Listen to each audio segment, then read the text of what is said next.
Trump की राह पर चलते हुए मेक्सिको ने भी भारत को एक बड़ा झटका दे दिया है, जहां मेक्सिको ने सेनेट में 11 दिसंबर 2025 को एक बिल पास किया है जिसमें China, India, south Korea, Thailand और इंडोनेशिया जैसे देशों से आने वाले गुड्स पर 5% से 50% तक टैरिफ लगाने को मंजूरी दे दी गई है, जो नए साल 2026 में लागू होने वाला है। इसमें उन देशों का शामिल किया गया है जिसके साथ मेक्सिको का कोई भी फ्री ट्रेड एग्रीमेंट नहीं है। रिपोर्ट्स के मुताबिक tariff auto part, steel, textile, plastic, clothing जैसी कैटेगरीज पर लगेगा और कई आइटम्स पर रेट 35% तक जा सकते हैं, लेकिन कुछ केसेस में सीलिंग 50% तक है। टैरिफ लगाने के पीछे मेक्सिको ने कारण बताया कि ज्यादा इंपोर्ट से उनके लोकल मार्केट और उनके एम्प्लॉयमेंट को नुकसान हो रहा है। लेकिन एक्सपर्ट्स का मानना है कि मेक्सिको के इस कदम के पीछे 2026 में होने वाली USMCA यानी कि America Mexico Canada trade deal है।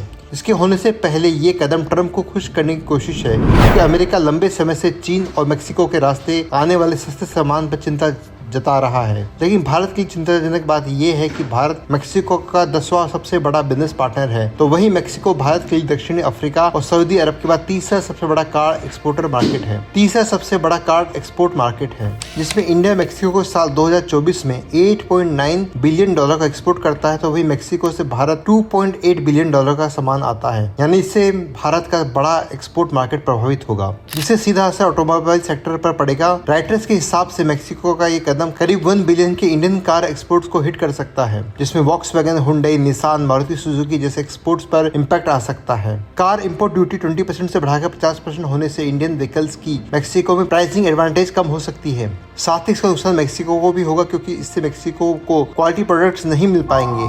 उसके मेजर मार्केट पर भी इम्पैक्ट पड़ेगा, क्योंकि रेवेन्यू का नुकसान होगा और इन्फ्लेशन बढ़ेगा। अब इंडिया के पास ये ऑप्शन है कि इंडिया मेक्सिको के साथ बातचीत करे और फ्री ट्रेड एग्रीमेंट करे।